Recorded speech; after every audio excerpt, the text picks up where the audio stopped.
we were going to start up above, and Kate got inundated with just a giant group of people where we weren't sure what's going on, but a whole huge group of people came and filled up our little spot. So, you know, these things we always have to think on the fly. Good morning. Good morning. It is getting a little warmer. I think it's in the 50s today in Paris. So it looks a little, it's a little cloudy today, but it's getting warmer, everybody. And I have seen a few pictures of some blossoms popping out. I'm like, oh no, you hold on, wait till I get there, wait. So I am going to shut mine off for right now, and then make sure if this to follow Kate. So look up in the top, or however your screen is set up, for Kate French. And then you want to make sure if you're on an iPhone or an iPad, just double click her image. She's showing the Sen right now. Or if you're on a computer, in the right corner of her image, you could hit the little blue button, little blue bubble, and pin her to your page. And that way you get to see her video. But we're down here at the end of the eastern end of the Ile Saint-Louis. And over there towards where Kate's looking at is the Tino Rossi square, and it's kind of has a bunch of it's hard to see from here, but it has a bunch of outdoor sculptures. And then right past that, basically right past those trees, past that building, is where the Jardin des Plantes is. And we are going to talk about somebody that loved that place when we get up to the top of the square. But in a nice sunny day in the spring, summer, or fall, this whole area, especially in the late afternoon, early evening, is just filled with people sitting here, drinking their rosé in the sunshine. Can't get much better than that. The Arab Institute's right over there too, which has an amazing view over towards Notre Dame. We could see the towers just a little bit. Good morning, Cheryl.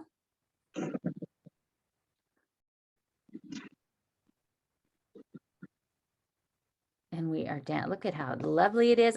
We were just talking about how the water has gone down. When I was there, it was going up about, it seemed like 2 feet a day. And then it stopped raining for a good 10 days or so. So the water went down. So I think this year we will get out of this time of the year, hopefully without having any flooding issues here. But it was kind of not so great back in January. So I think we're gonna hopefully make it through. So that's the Ponte Du Pont that's up there. And we are we'll go around the Ile Saint-Louis, and then we'll come back down. We'll go around the whole outside of Ile Saint-Louis and come down the middle. And so that we'll be able to get some good little peeks on how Notre Dame is doing. But it is a lovely little morning. We'll see. We'll have to see if all of those people are still there at the top, because we were going to start up there and have this beautiful view, and then literally just this huge group of people came in and filled it all up. But this is what we're going to walk through up here is the Square Bari, and it was created in 1938, and it's named after the animal sculptor Antoine Louis Bari. And if you have followed me on Instagram or Facebook, I have mentioned his name a few times because he was good friends with my favorite Eugène Delacroix, and he was this amazing sculptor that did all these great ones of animals. And the two of them would go to the zoo and the Jardin des Plantes, which is the oldest zoo in Europe, and study the animals. And that's why the two of them were so great. Delacroix, of course, he loved the big cats, the lions and the tigers, the bears, oh my. But the two of them would work on that. And so this square was created in 1938, but there's a sculpture and a monument that we'll see when we leave that was actually here before the square was even named after him. So here we are at the very end of this. And so this is the eastern end. So this is on the left over there. On the right bank is more the Arsenal district. That was a big area with the artists in the 18th century, 19th century. And then we'll have some stuff about the Ile Saint Louis because it was actually 2 different islands. And so we are on, it is now 1 island, but originally it was 2. And so we are on the far end of one of the 2. But it is looks like there's a few little blossoms on that tree too. Spring is coming. And we're going to change our clocks, I think, soon too. Well, probably like 3 weeks. I'm just trying to get ahead of ourselves. But this area right here, and then right over there on the right bank, this was all the convent of the Celestins, and they were dating back to 1254. And here is actually where they used to have a lot of the tombs of the monarchy outside of the Basilique Saint-Denis, which is an amazing place to go see all of these tombs. But a lot of them used to be here until 1778. It was closed just before the revolution. Good thing, because everything probably would have been destroyed anyway. And everything was moved out to Saint-Denis. But this is also where one of the pieces that we'll talk about tomorrow in the new episode of the podcast about the one that that held the heart of Henry II. But it was torn down in 1848. And then after person in here.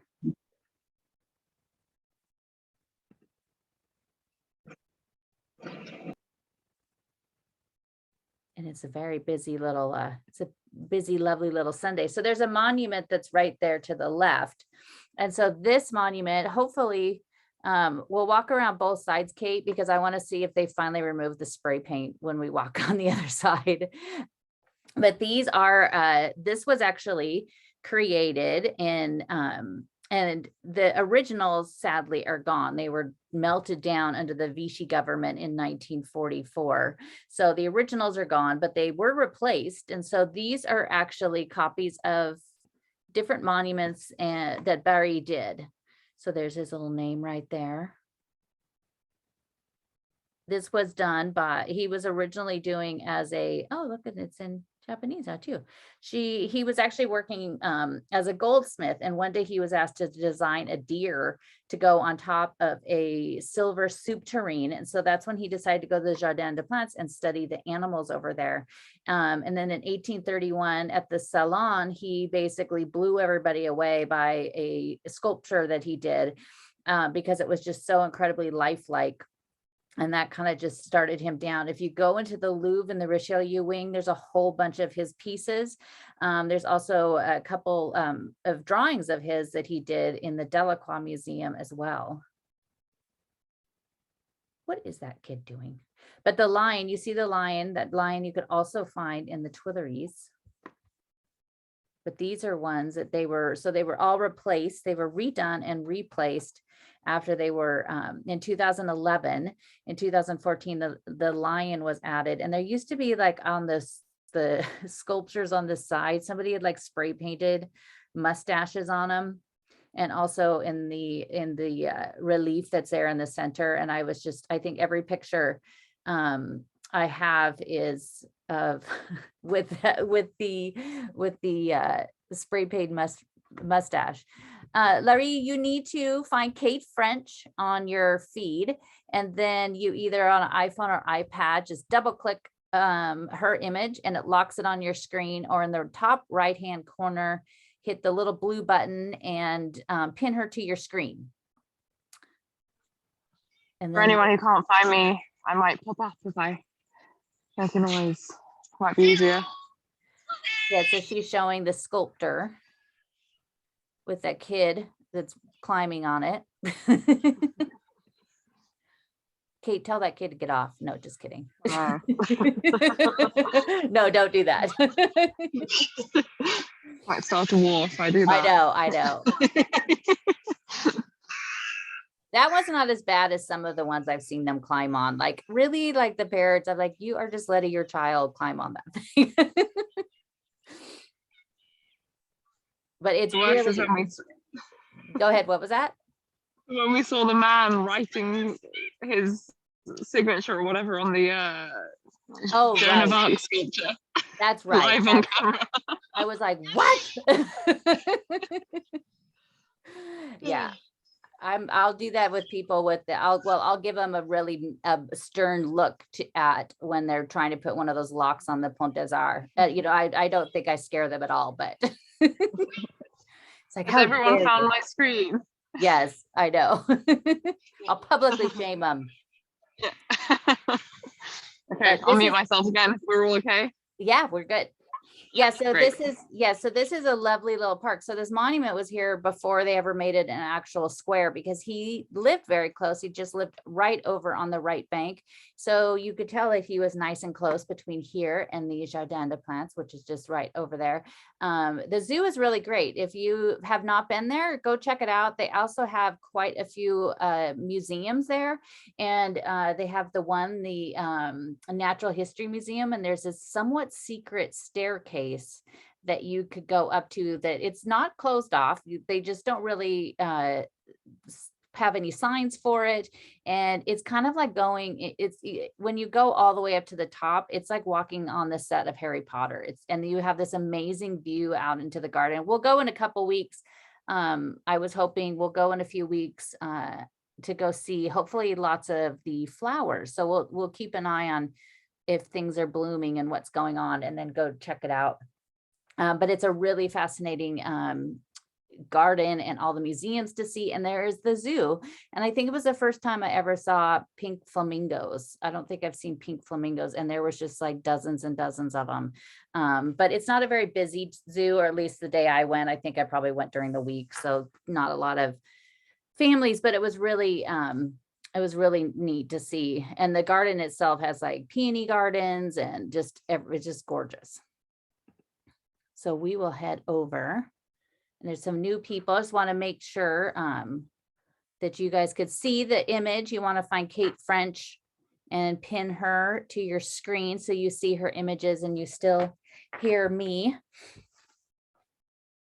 This is, as we mentioned, the Pont Sully. So it goes on both sides. So it's kind of like Pont Neuf, that's on the far end of Ile de la Cité. And it kind of gets separated here in the middle of it. And this is named after Maximilien who was the Duc de Sully, who was a very old friend of Henry IV and one of his ministers. And he was on his way to go visit his friend Sully when he was killed on May 14th, 1610. Sadly. But Ile Saint Louis is this kind of little quiet oasis in the middle of the city. And, on either end of it, it's usually a little busier, but you'll see how quiet it is on the island itself, just because there's no metro stops, there's nothing like that. So it kind of in the middle of it, it's very quiet. And even just walking these few steps away off of the bridge, it gets pretty quiet. And here on the corner, so this huge place, my friend Donnie is the neighbor here of this giant place here that has a amazing history. And the original pieces of the property, you'll see how far it actually stretched. So this, I always love coming by and checking this, because I just love to peek inside there, just, so they could have us over for coffee. But this one is, this was originally built for Jean-Baptiste Lambert de Thorny, and he was a financier in 1640. And he had this property built by Louis Laveau, whose name will come up a lot today. He did a lot of the properties on the island. And Louis Laveau had this designed for him, and it was very large. He ended up having some of the artists that would end up doing Versailles as well, Charles Lebrun and Eustache Lesueur and Francois Perrier. And they did a ton of the paintings on the ceilings and the walls. And luckily, a few of those have been saved, and you can find them in the Louvre. And I will have a bunch of more information about some of that and even some photos on my website, ClaudineHemingway.com, afterwards, that will have, I'll have some pictures of that, and then just tons more details about the walk. Last week's, it was 6 pages. So I really have to find a way to kind of shorten the details because it takes so long.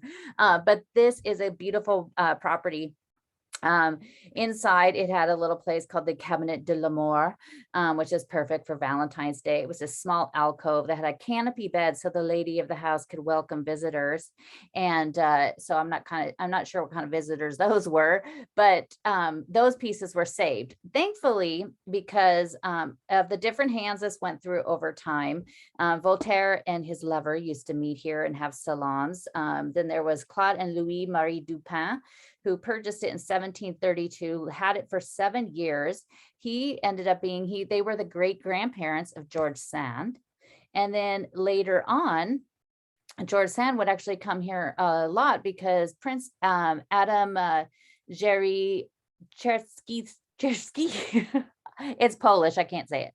But he ended up buying the property in 1843, and he would have these fantastic salons and political events where everybody from Chopin to George Sand to Delacroix, Balzac, all of these people used to come here and hang out. Chopin even wrote some of his famous pieces for the events that were held here.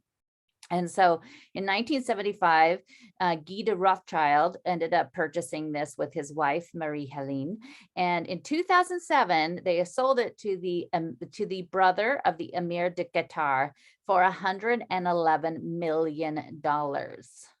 It was at that time one of the most expensive real estate deals in Paris. Since then, there's some that are quite a bit more expensive. To find the video, you find Kate French in the feed, and then you double click on her image if you're on an iPhone or an iPad, or in the top right-hand corner, you hit the blue button to pin her to your screen. It's my video, if that helps pop up for you. Yeah, if you're on the gallery mode, and Kate could talk again for a second, and then that way it'll click onto her. Hello.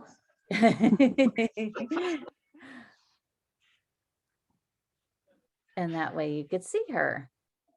But so in 2007, he ended up purchasing this, and he was going to do this huge renovation. And this, we're not even to the end of where this original property actually extended to, but he was going to do this huge renovation to it. And the city and the people of Paris found out what he was going to do, and they were livid because this is a very historic property. So the city put a stop to it. They would not give them permits. They would not let them do anything. And finally, in 2010, they came to an agreement. In 2011, they started work again. And in 2013, a fire began while they were under construction in the roof. And the roof, there's some pictures, you could find pictures online, which I'll put some on my website. It's pretty horrific. You just see the top floor of most of it is pretty destroyed. But along with it, a lot of the Charles Lebrun and Eustache Lesueur paintings and decoration were also sadly destroyed. The city would only let them proceed if somebody from the city building department was basically there with them and involved in every single one of the plans. And this side here, it was also done by Laveau. So he had all of these things around here, and originally they were all part of that property. And then later on, some of them were broken off. This was the Martin. He was the one who created the Marly machine that brought water to Versailles to feed all of those fountains that Louis XIV was creating. And also we all know of the Jardin de Marly, which is where a lot of the sculptures in the Cour Marly in the Louvre, that's where they were all from. But Louis Laveau did a bunch of stuff on this island. So did his brother, Francois. But look at that door. So gorgeous. Would love to get inside that place. There's another building coming up that is the number one place want to get inside of. And they are very stingy and very rarely let anybody in, but I'm going to get in there. You have all these, there's even just, if you just did anything just about the ironwork. Oh, you stayed there? Oh, how great. There's great doors.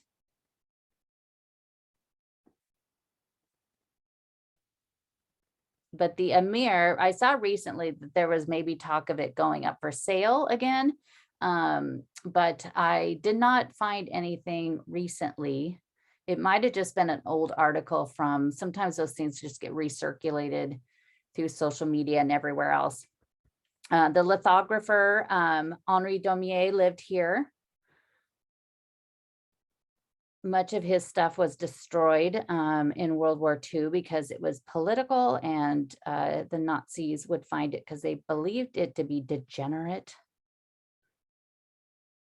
And then here at number 11, if you watched a few weeks ago or listened to the podcast episode we did about the statues of Notre Dame, here at number 11 is where Adolphe Geoffroy Duchamp lived.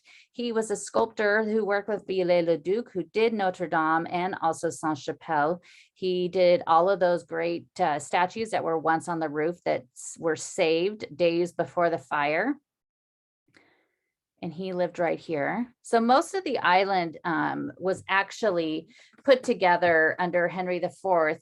He was one who tried to start to incorporate it, but it was mostly done under Louis XIII and Marie de Medici. And then once we get around the corner a little more, a lot of that was all added, and under a lot of it was really created under Louis XIV. And that's when a lot of his ministers and the people of court were buying and building and setting up homes here.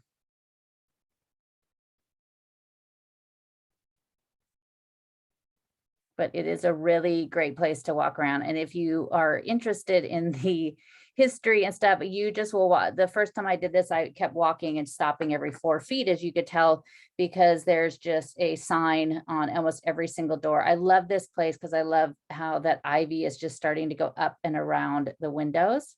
And here, Paul Cézanne lived for a short period of time, and so did Baudelaire, and for 4 months. Basically, Louis Laveau and Baudelaire, the two of them are involved in almost every building. Baudelaire basically kept wearing out his welcome everywhere he lived, and constantly had to keep moving. Then this is the place that I am dying to get into. My friend Landon did just by happenstance one day. And I can't wait to get inside here. But this is the Hotel Lauzon. And this also is where Baudelaire lived, but this was created in 1657 by Charles Chamois for the banker Charles Gruyon. And he, in 1682, was bought by the Duc de Lauzon. And so that's where it gets its name. In 1685, the Marquis de Richelieu, who was the niece of Cardinal Mazarin, they ended up living here, and that is another one of my favorite little stories that you could find in the Louvre if you really look. She ended up marrying the nephew of Richelieu, and they got married and moved in here. And he was this very odd, jealous guy, and she could not go anywhere. She couldn't do anything without him completely coming unhinged. And the home was filled with a ton of statues because the collection of Mazarin and Richelieu were huge when it came to art and statues. And a lot of those you could find in the Louvre now. But look at that door, so gorgeous. And one night he completely freaked out, and then we have the drain spout here, and just took something to these sculptures and just started destroying them. And you could find them now in the Louvre. There's a whole bunch of them, and you look really close, you could see how they've been put back together. But he specifically was going up to the statues of the men and knocking off all of their naughty bits, we'll call it. The guy was very strange. But Baudelaire lived here for 2 years, from 1843 to 1845. And he would live here and look out the window, but he covered the window with paper, so he didn't see the light. And could you imagine covering the window with that view? Because we look across and, you could see Hotel de Ville here a little bit. But he lived here for quite a long time. A lot of it inside is also painted by Charles Lebrun. It is absolutely stunning. I will put a link to my friend Landon's website where she posted some photos inside. It is now, it's now a business that they sometimes let people in every once in a while. It's not even open on Patrimon weekend. I've tried every single year, but the drain spouts are amazing because they have those dolphins on there, and they're probably like the fanciest little drain spouts you'll find outside of Versailles. But it's a gorgeous, gorgeous building inside. I can't wait to get inside there. But Baudelaire lived there too. And so there's quite a few locations that guy, it's almost like you could play, this is a Quai d'Angel. You can almost play Where's Waldo with Where's Baudelaire when it comes to addresses in the city. And I think there's probably 20 different buildings that have a plaque on it that says that he lived there. Quite a few.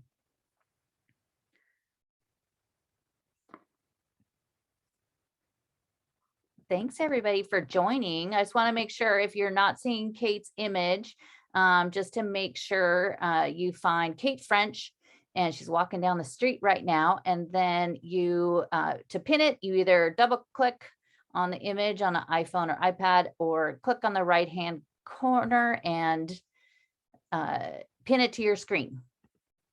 But we're walking down here. This is the, we're on the north side of the island. A lot of these, so these were, and number 23 and 25 once were one huge residence. They ended up being divided into 4 separate ones, and some of the field marshals of Louis XIV lived there. But one of my favorite artists, she also lived here, which we'll see here at the end. A little bit more of this street. Oh, yay, Lisa, you'll be staying on Ile Saint-Louis. How fantastic. Well, maybe let us know if we go by your door.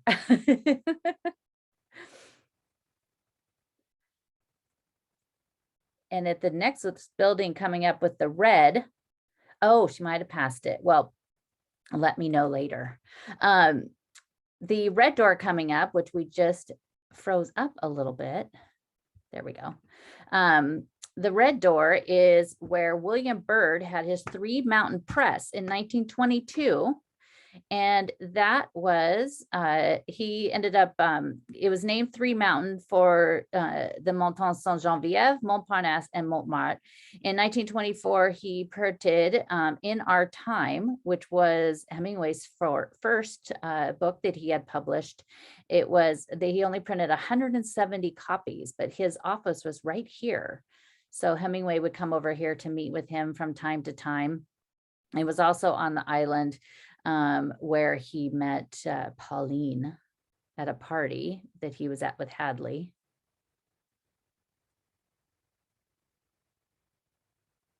Look at that little skinny door. That door has got to have, like, and it's kind of short. That poor door has got to have some inferiority complex, having to be next to those big, gorgeous doors.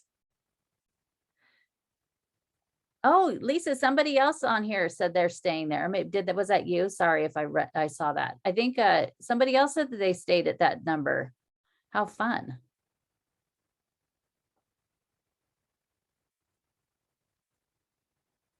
Oh, what's going on in there? There's not that many businesses here on the island. There's a few in like the intersection in the center. Is this a little oh, the theater, yes. I'm glad to see it's open because, well, of course, last year it was not. We might have to go check that out, sometime. And this bridge that we're coming up to here, this is the Ponte Du Pont, which is the bridge of the 2 bridges. And this is and across the way.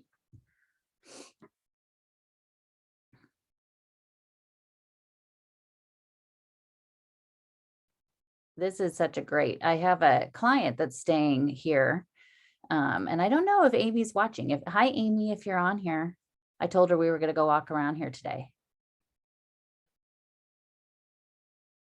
Oh, Susan, you guys will have to send me a link to that just so I could check it out. This little business here has been closed up like this for years, which is kind of sad. But this is the Quai de Bourbon. So basically everything, all the streets on the island too, all have basically are tied around a Louis the 13th. Somebody else's allergies already killing them, even though nothing's even blooming yet.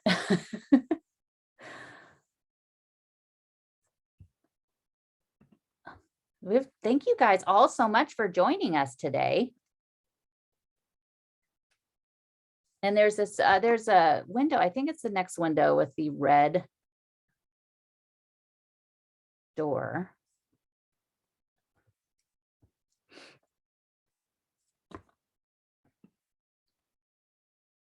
The red's always the best. Oh, Lisa and Susan, I love that you guys are both staying in the same, how fun.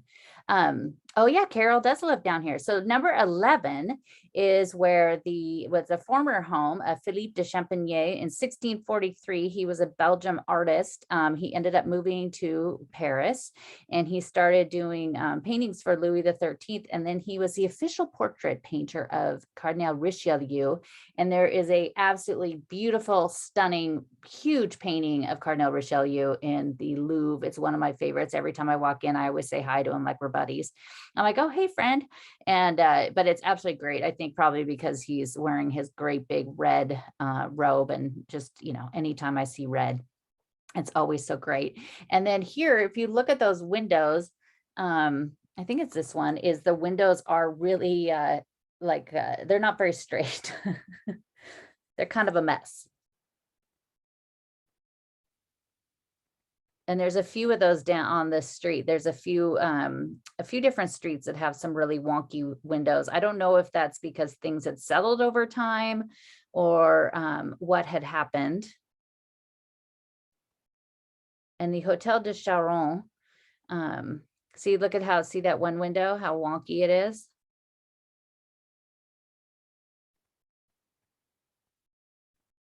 And then we're coming up here.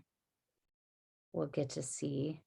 But here, Emile Bernat lived. He was a post-impressionist artist. He was born in 1868, and he was part of the Pont du Pont school, which is where he met Gauguin and also Van Gogh. Look at that. I just love these. And they have a law that you have to, I think it's like every 15 years, you have to basically clean up your facade, especially for these historic buildings. And we're coming up to another favorite, the Hotel de Zou. But all of these streets, could you just imagine at that time, all of the people that used to just walk and live down here?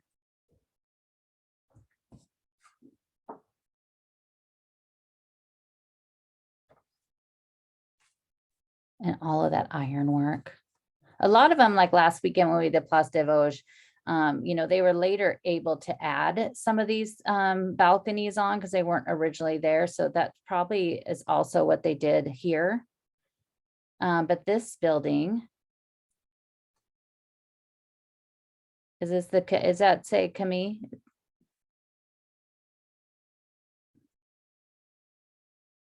Yes. So this Camille Claudel, which I'm going to share something. Oh, look what's below it, Kate. One of my angels. Oh, I wonder if he left that for Camille. So if you haven't watched this before, he's one of my favorites. He's a fashion designer and artist, Jean-Charles de Castelbajac. And he leaves these chalk angels all over the city. And every time I've come across one, it makes me so happy. And I always take pictures of it, and he'll always send me a message. I just absolutely love him. But Camille Claudel lived here. She lived here towards the later years of her life in 1899 to 1913. It was after her time with Rodin, and she started getting a little, she started like hallucinating and kind of going, in lack of a better term, a little crazy. And but the people around her did not help her, including her family. And her father died, and her brother and her mother decided they weren't going to tell her that her father died, because he was really the only one that was supportive of her and cared about her and the family. And so the brother, basically, with his mother's help, the day after her father died, they went and took her and put her into a asylum. And she was there for over 30 years till the end of her life. People were trying to get her out. They were even saying she does not deserve to be here. The doctors were even saying that. Rodin even tried to get involved in it. But Paul Claudel would not do it. He left her there. She basically died there. She died there alone in the hospital. And when she did die, they contacted her brother, and he didn't really care what they did. And she basically, her body was just kind of put in a mass grave. And it's just heartbreaking. And she is, we did a podcast episode. I'll put a link to that, but you should definitely listen to it. She was such an amazing, gorgeous, gorgeous artist who inspired Rodin. And a lot of those pieces you love so much that Rodin did, like the really beautiful, sometimes erotic sculptures that he did, that just like the kiss and all of those. A lot of that stuff is it was after his he started she was his inspiration and his muse in a lot of ways. On this little corner right behind you, Kate, there is a statue up on the corner, and he is basically, he's not just headless, but he's kind of at his torso up is gone. And that street right here used to originally be called the Rue de la Femme sans tête. So it was the street with the headless woman. And so it's kind of funny that this sculpture just happens to be here. The street was not named that because of this statue, but this was actually a statue of Saint Nicholas. He was placed here in the 17th century. But during the revolution, he was basically beheaded. So you can see the original name of the street. And I love it when I could come across the original names that are, especially when they're into the facades. But he's just been left here without his little head. Also on this street at number 6 is where our good buddy Ville Saint Louis, Charles Baudelaire, he had a place for his mistress, Jeanne Duval. She lived on this street so that he could come visit her easily. We also did a podcast episode about her. She was pretty, and very little is known about her except for what Baudelaire did. And there was recently, because it was the 200th anniversary of his birth or his death, which one, I'm sorry, but in the Orsay, and there was actually these drawings and photos of her, and I just about died when I saw them. And I think I still need to share those on Instagram. So if you don't follow me on Instagram, it's Claudine Blue Bon Rouge, and every day I share lots of stories from French history and Paris history, sometimes even twice a day. If I have too many things, especially things that happened in history on this day, I just can't help but needing to share them.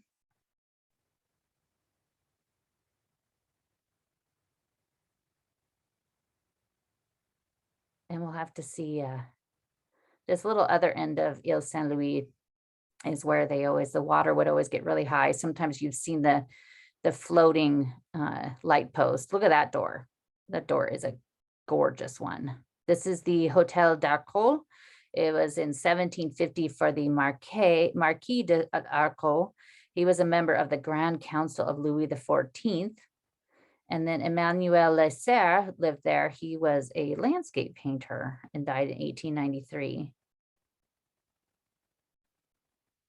This right next door was where Theophras Renaudot, who was a physician of Louis XIII, and later he opened the very first pawn shop in Paris, which is a funny little thing to remember him by. But that is a great door. And I love this door here. Oh, it's sad that it has that thing on it, which means they're doing renovation, but I love this wooden door right here. That place has been empty for a very long time too. This is I've never eaten at this cafe. I have sat here quite a few times late afternoon to have a glass of wine because it's such a great little view. There's so many places that I've only had like coffee or a glass of rosé at. A few of them I've done it so many times. I was like, I really should come back here for like lunch or dinner sometime. And over there, you see the Hotel de Ville, of course. Oh, thank you, Susan. What wonderful roasted chicken. It's right across down the other side of the right bank. You're close to Chez Julien, which is delicious. And as we head around here, of course, all of these places, I love that door too, number 43. This is a Hotel de Tozo.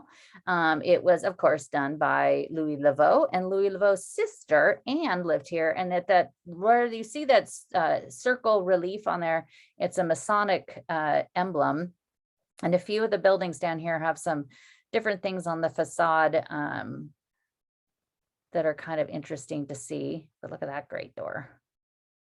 That is, this was done by Louis Laveau's younger brother, Francois, did these.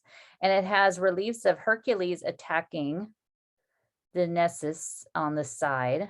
But this is, when the water has gotten very high, this whole end of the island will be submerged. And then there's, these pictures pop up on Instagram and Facebook this time of year, every once in a while, where it just shows the lamppost just, floating in the water because the water is so high. There's the lamppost. And you could walk down along here.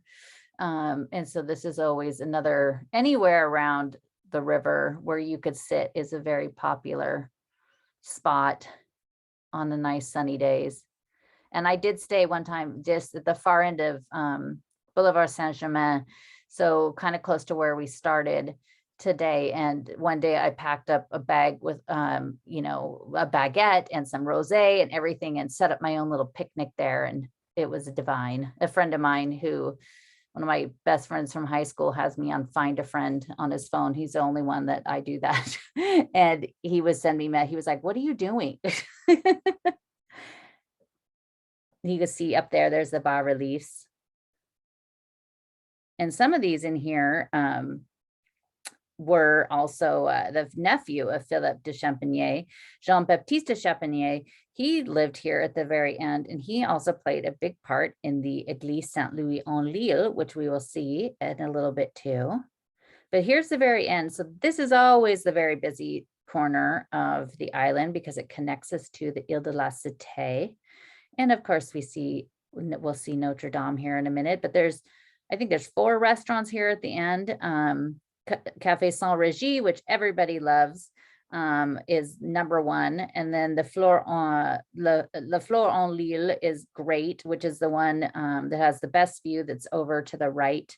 But this one here on the left and the one with the blue awning are pretty touristy, and the food is not great. I've been to each one of those. Those are ones that like maybe just have a coffee or a glass of wine. But Café Saint Régis, which is in the center, is everybody's favorite. It's absolutely great. And the people there are just the nicest people.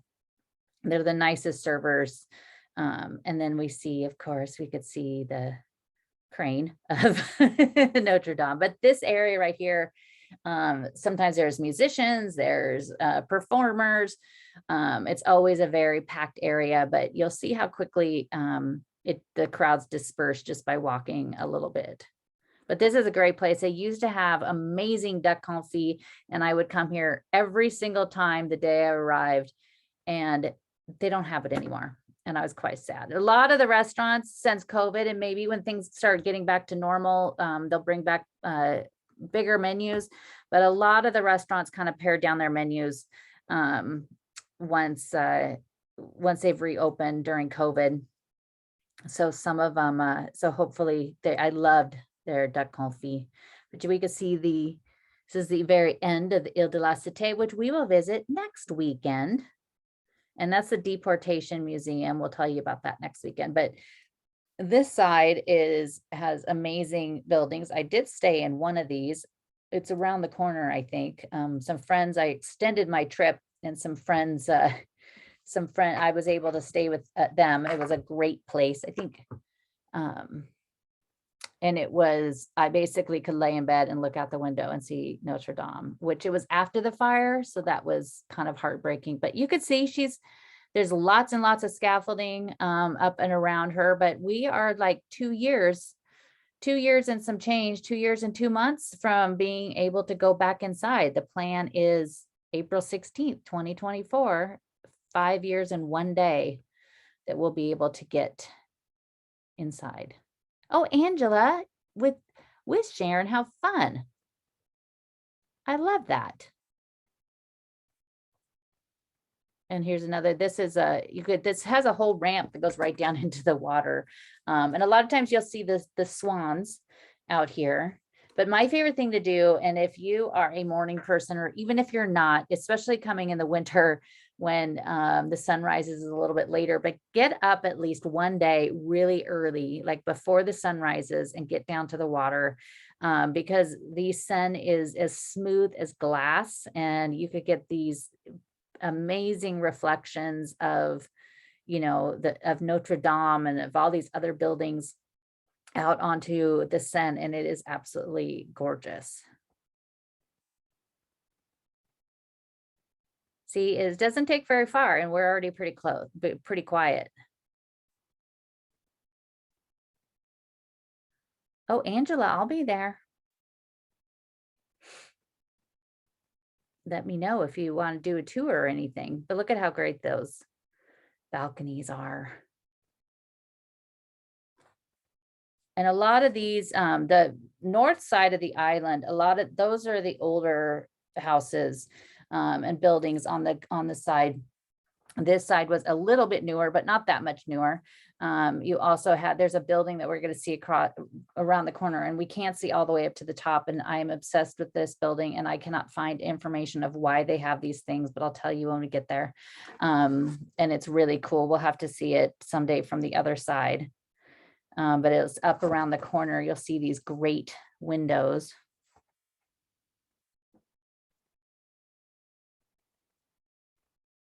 And then we're over that way. We're over looking towards the Ponte de la Tournelle, and you can kind of see the building that is just kind of right above the end of the bridge there. That's the Tour d'Argent restaurant, and it's going under a huge renovation. It's supposed to open next year. So if you were hankering for some pressed duck or a very expensive meal, you're gonna have to wait a little bit. But this building, so the next one coming up, there's these great windows here, these cathedral windows. And this is the ground floor where we could see. And I've had to go from the other side. And Kate, we might need to go with one of your very good zoom lenses and try to see what we could see from the bridge. But up above this building, they have like, and I know they're not with the period of the building, you might be able to kind of see. So see up there on the right, those are like flying buttresses. And there's like, yes. And there's like pieces of a church on the top, and there's other pieces up there that we could see if we look back farther. And I cannot find why or who added it or anything on this building. And I have some pretty in-depth, deep history books, all in French. And this address is not on there. And I am dying to figure out where these are from, because I'm obsessed with this, because they're flying buttresses. So I'm wondering if they were at one point from Notre Dame. But look at those windows. And so these two buildings are actually connected. A lot of these on the island, you'll have one courtyard to go in that will lead to quite a few different buildings. They don't always have their own doors. But number 20 and 18. I do know that in 1640, Jacques Rouault was a French philosopher. He lived here from that plaque, but that's all I could find. And so I have got to find out what the story is with those pieces and what church they were from. Because if you do stand on the island and you have a really good Zoom, you could figure out, you could look up there and see them. It's so cool. But this one next door, number 16, was where Roger Vadam lived. He was the film director. He was involved with Brigitte Bardot and Catherine Deneuve, and he was also married to Jane Fonda. That is why she speaks such wonderful French.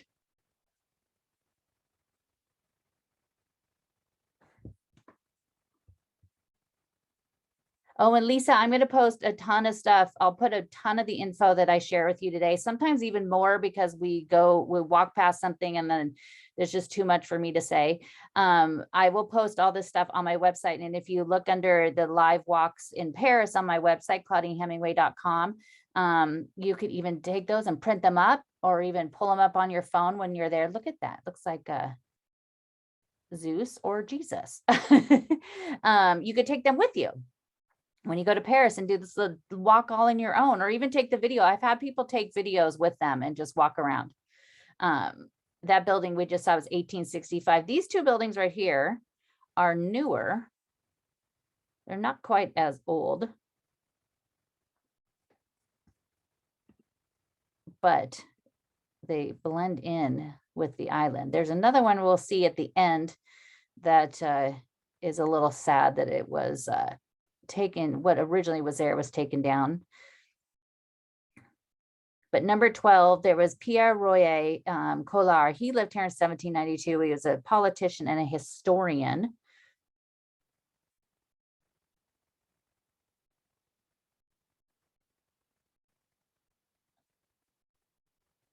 Good. I wonder how the building got so dirty in those exact spots. And this is this bas relief. It's a bronze bas relief, and I can't remember the name on it, and it's kind of hard to read it, but I will add it in the notes. Like, it really needs to get cleaned up. But it's interesting to see those dark spots. I wonder how that happened. Thanks, Kate. She's got such a good little eye seeing everything. Look at those. So when you go, if you have time, just take a day and or half a day, part of a day, start here. You start at Café Saint Régie for breakfast, and then just slowly walk around the island and go up and down every little street. We should do this another time and go back and forth down all the side streets, because those are all really great too. And just explore everything. Like, I just take 1,000 pictures and just constantly make notes of every plaque I see along the way. And then I get obsessed and look all these people up and figure out what all these stories are. You should see the amount of just yesterday writing the notes up for the website for this one put me down a rabbit hole of the Eustache Lesueur paintings and what else was in the Louvre. That little place right there with the green awning is an amazing sushi place. It's very, very tiny, but it was one of the best sushi I've ever had in my life. You definitely need a reservation for it. It only has about 4 or 5 tables in there. It's very small, but it's absolutely delicious. And the Ponte de la Tournelle, which has the fantastic Paul Landowski, who also did Christ the Redeemer in Rio. He did this great statue of Saint Geneviève, and we could see towards Notre Dame. This is the bridge when Notre Dame was on fire that everybody was filled up and standing, and then down below, around the corner, they were standing down there watching that horrific event. I can't believe it's been 3 years this year.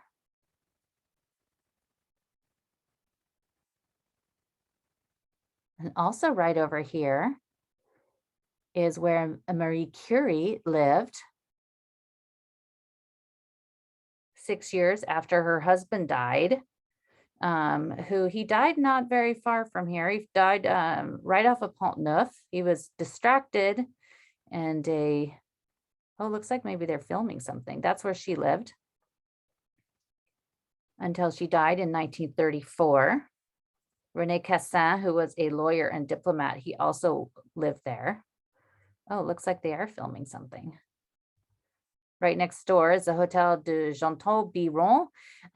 It was built in 1640, and then the Marshal de Biron moved in there, who then later went and bought the Musée Rodin building, which is known as the Hotel Biron. Look at this. And Louis Laveau built quite a few, designed quite a few of these guys over here. So all of this is completely untouched by Baron Haussmann, of course. He didn't do anything on the islands, or else we probably would be missing half of these places. I think like just the doors alone, like maybe walk around one time and just look at the doors, then walk around another time and look at the iron, and then walk around another time and look at all the plaques. Oh, they definitely are filming a little something.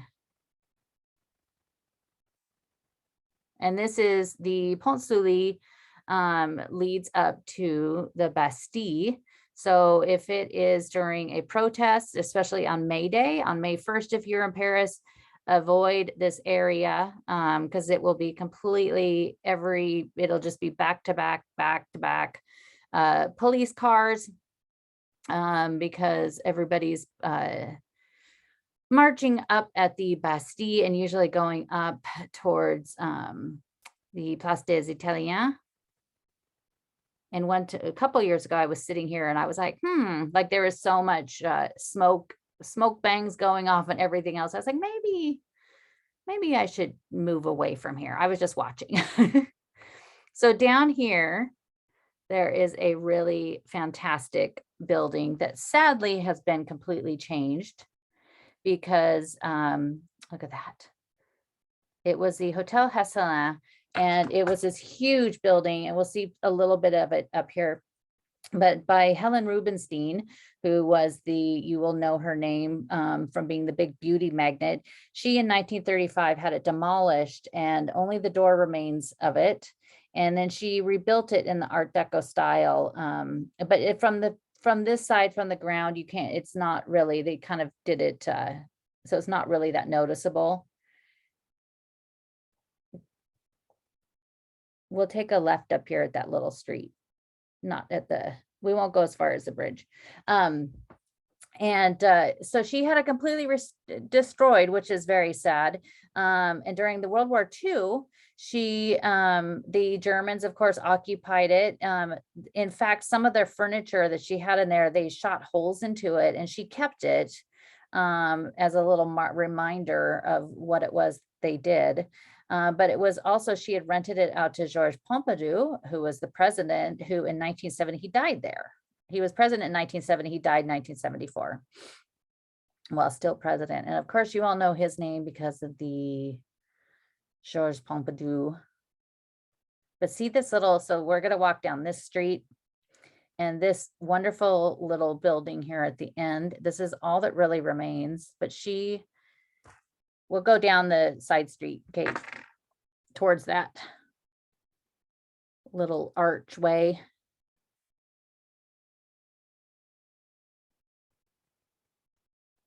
But could you just, there's, if you guys watch the show Versailles, I think there was like 3 seasons of it. And Louis XIV's most trusted sidekick that stayed with him all the time, the Bon Temps, he had a place down here. He built a rather large home for his family down here. Nothing of it remains. I can't even figure out where it might have been, sadly. But this is the Rue de Bretonville. It was named for Claude de Bretonville. He was the secretary to Louis XIII. And it originally had 6 big hotels and this whole back part was a huge garden. It was all destroyed in 1874. And so this arcade is all that remains of it. But could you imagine what it probably would have looked like? This whole area, so there was 2 islands on here. Look at that, look at that cute little red door. The Ile Notre Dame and the Ile aux Vaches is the name of the 2 different islands that were put together here. And this is the Rue Ile Saint-Louis on Lille. A friend of mine, Donnie, she lives right down here. I did ask her, I was like, can we pop in the courtyard? But we need a key for the door, not just a code. So I wanted to sneak us in there so you guys could see her courtyard, but unfortunately we couldn't get in there. She's not there right now. She's down to the right a bit is where she lived. But this is the Rue Ile Saint-Louis en Lille, and it looks like the scaffolding is still up around the church. So there's on this island, on this street, going where the scaffolding is, there is a church there. And you would almost not even know it because it just kind of is just right along the street.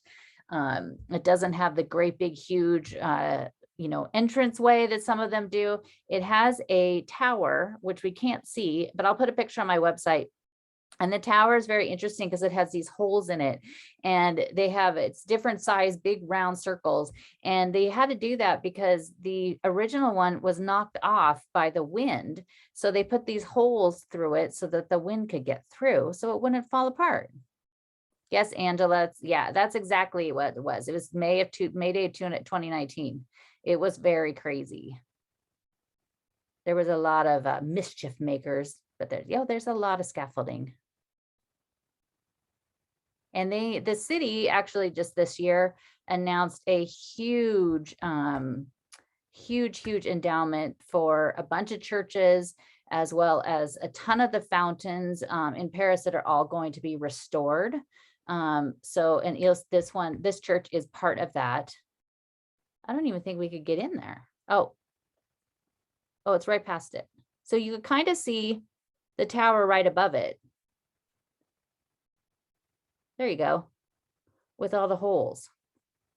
So it's all the facade. So they restored the tower a few years ago, and now they look like everything else. But that also might be just a part of another building, because the church here is not very big, but it's really it's just fantastic inside. So this was all given to Saint Louis because Saint Louis, who was Louis the Ninth, this is where he used to come and pray. So he used to come down to this meadow of a island and pray here. And so that's why you have all of this named after him. There is a gorgeous sculpture in there of him holding a crown of thorns. And then there's even a chapel dedicated to his mother, Blanche de Castille. Should we pop in there? Oh, Lisa, probably not. The scaffolding seems to stay there forever. But here you have Louis holding his crown of thorns. This is how you could always tell it's Louis. He's pretty much always holding his crown of thorns. It was Louis the Ninth that actually went and purchased those, the relics, some of the relics of Christ, brought them back, and he's the one who built Sainte-Chapelle to hold those relics. It was more expensive to buy the crown of thorns than it was to build Sainte-Chapelle. And if you've been inside Sainte-Chapelle, it's stunning inside. It's the jewel box, everybody calls it. It's all stained glass, and tells all the stories of the Bible in stained glass. But is there scaffolding down there at the end? There was last time. But inside, you have to go inside. Lisa. All right, some man is telling me off. They're always trying to sneak us out of there. I always that's why my gimbal decided not to work as soon as I got to Paris. But that's why like in the Louvre and stuff, I just hold my phone, because then I feel like they're not going to yell at me. You got to be sneaky.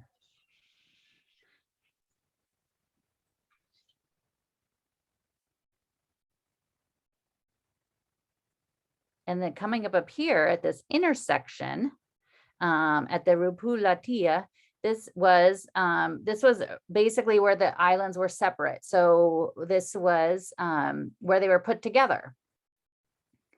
So under Henry IV is when they started doing that, and then Louis XIII finished much of that. But there is, of course, one thing that you could find on this island on just about every single corner is the Bertillon ice cream, which is absolutely delicious. I definitely recommend the salted caramel one. It's so good. The original location is just right over here, but most of the places on the island will also sell it. You could get it at other places in Paris as well. But see, that one is, this was Lavache. So that's why you have that name on that restaurant right there, because it's the name of what was one of the islands that they joined up here. But usually a lot of times it is just, here at an intersection, it's going to be busier as we see one bike after another go by. But it's usually pretty quiet. It is a weekend, but if you walk down here during the week, it is quite void of anybody moving around. And you could go right over to the Marais. That's kind of why they also incorporated this, because it was so close to the Marais. Right on the other side, of course, is the Latin Quarter.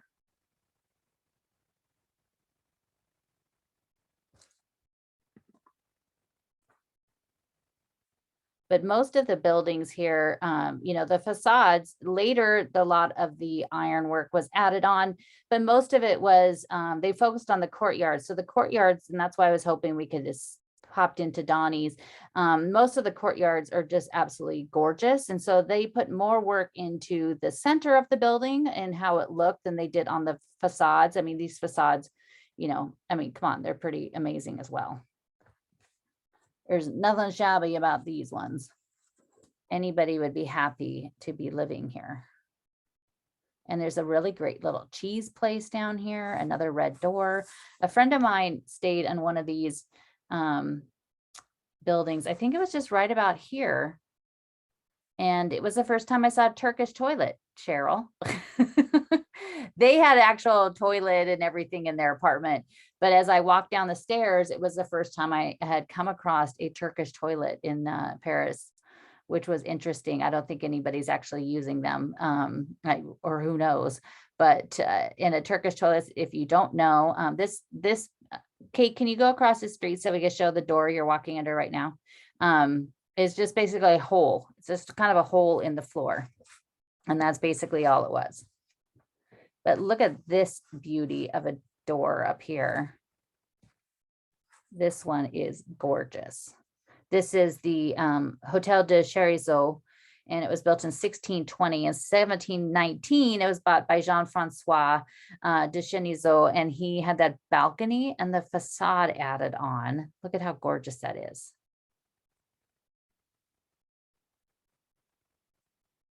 In 1840, it became the home of the Archbishop of Paris. But I don't think it is now. I think it does something with the church though. And there's businesses in there, because the door will be open during the week. Usually you could pop right in there and go check it out. But they have dragons on the top. And there's 2 courtyards inside, not just one, there's 2 in there. But I love that little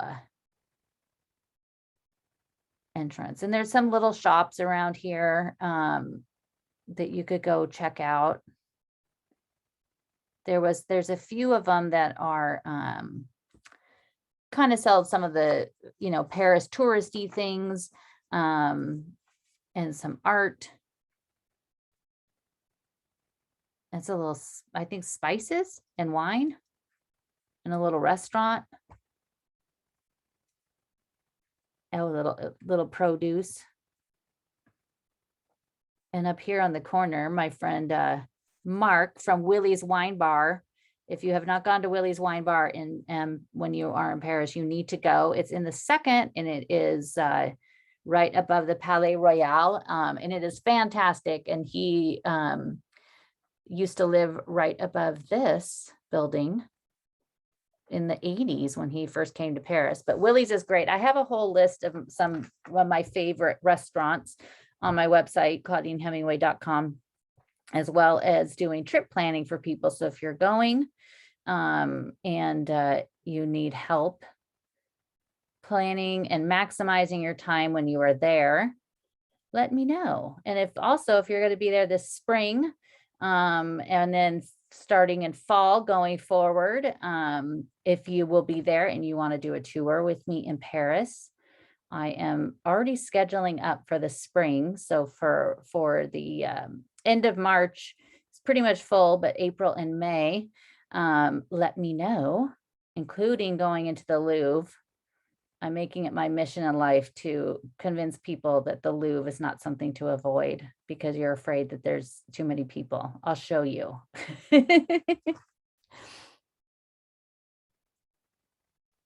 And we'll just walk down here to the very end. We'll give you another little glimpse from the end of the island.